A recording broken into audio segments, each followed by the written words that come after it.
애청자 여러분 평안하십니까? 외로움, 고독의 아픔을 경험하신 적이 있으실 겁니다. 혼자인 것 같을 때, 그리고 하나님도 침묵하시는 것 같습니다. 그러나 이 시간을 통해서 우리의 신앙은 깊어지는 것이죠. 그리고 사람들을 향한 마음이 넓어집니다. 우리 생명양식 이 시간을 통해서, 특별히 오늘 말씀을 통해서 외로움과 고독의 시간을 보내시는 분들이 위로를 받으시면 좋겠습니다.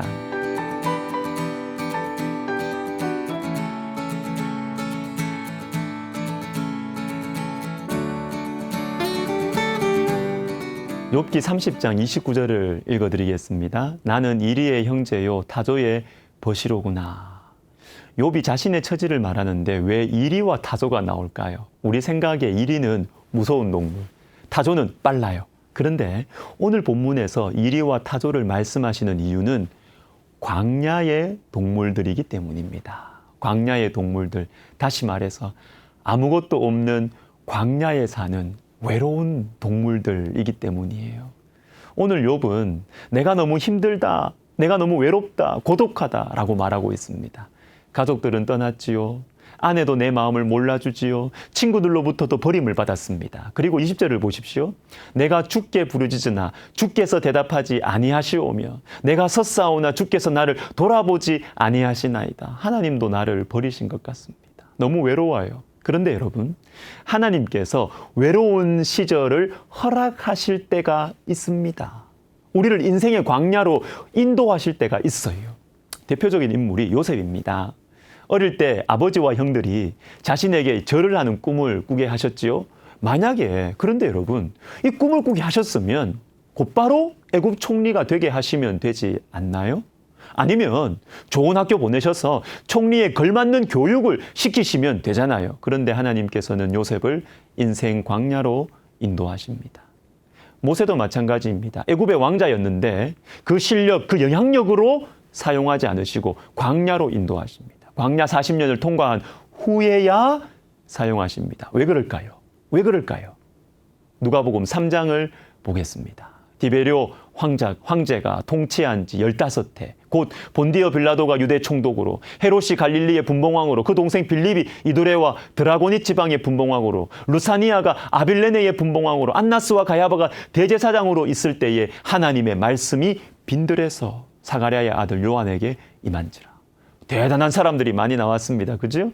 본디오 빌라도, 헤롯, 빌립, 루사니아, 안나스와 가야바, 쟁쟁한 사람들입니다.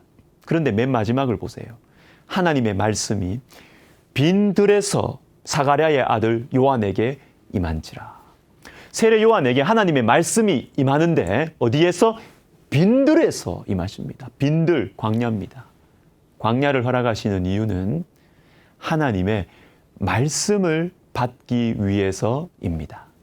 여러분, 히브리어로 광야를 미드바르라고 합니다. 말씀을 의미하는 다바르에서 나온 말이 미드바르, 광야입니다. 광야는 말씀과 밀접하게 연결이 되어 있습니다. 여러분, 광야는요, 말씀이 임하는 곳입니다. 말씀이 들리는 내 인생의 시간과 공간.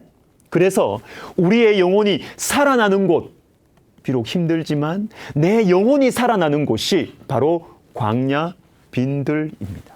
사랑하는 여러분, 인생 광야는 내가 자신 있어 하는 것들, 내가 자랑하는 것들, 원래 내 것이라고 여기는 것들이 사라지는 시절입니다. 빈들이에요. 비워지는 시간입니다. 비워져야 하나님의 말씀이 채워집니다.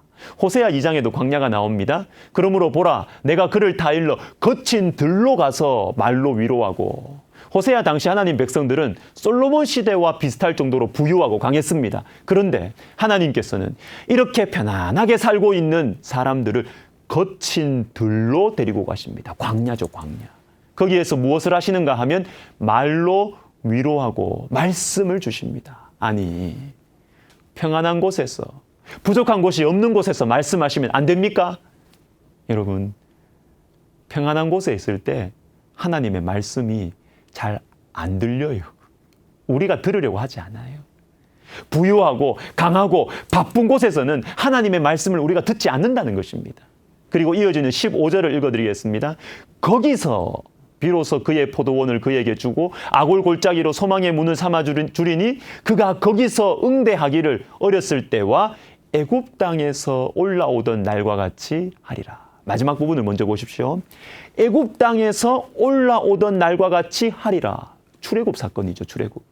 노예 생활에서 해방된 그 사건, 하나님 백성이 시작된 그때 무엇이죠? 새 출발입니다. 새 출발.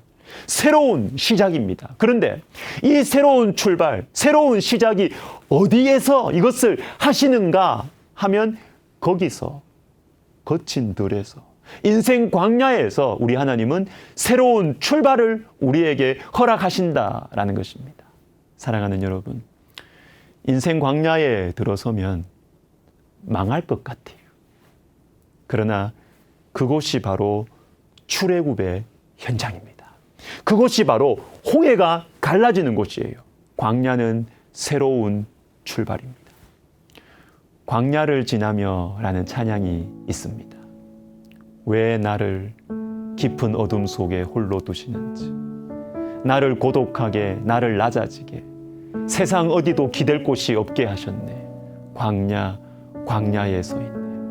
이 찬양 가사가 욥의 상황과 똑같죠. 고독, 외로움, 그리고 나서 이런 가사가 이어집니다. 주님만 내 도움이 되시고, 주님만 내 빛이 되시는, 주님만 내 친구 되시는 광야, 주님 손 놓고는 단 하루도 살 수 없는 곳, 광야에 서 있네. 여러분, 하나님께서 우리를 인생 광야로 인도하시는 이유가 있습니다. 목적이 있습니다. 주님만 바라보라고, 주님 손만 붙들라고. 그래서 새롭게 출발해 보자고, 새롭게 다시 시작해 보자고. 여러분 중에 인생 광야 가운데 계신 분들이 계십니까? 많이 힘드시죠? 많이 외로우시죠? 제가 어떻게 위로를 해드려야 될지 모르겠습니다. 그러나 하나님의 말씀, 누구보다 여러분을 사랑하시는 하나님의 말씀으로 위로를 드립니다. 광야는 축복입니다. 새로운 출발을 위한 하나님의 손길입니다. 조금만 더 버티시기를 주님의 이름으로 축복합니다. 기도하겠습니다. 하나님 아버지, 지금도 인생 광야 가운데서 앞길이 보이지 않아 두려워하고 불안하고 염려하며 잠을 이루지 못하고 고독한 가운데 살아가는 영혼들이 지금 이 생명 양식을 보고 있다면 우리 주님께서 말씀으로 위로하여 주시옵소서. 새로운 출발, 새로운 소망, 하나님의 말씀이 들리는 그곳 주님의 말씀으로 위로하여 주셔서 그 마음속에 새로운 소망을, 새로운 은혜를 허락하여 주시옵소서. 예수님의 이름으로 감사하며 기도하옵나이다. 아멘.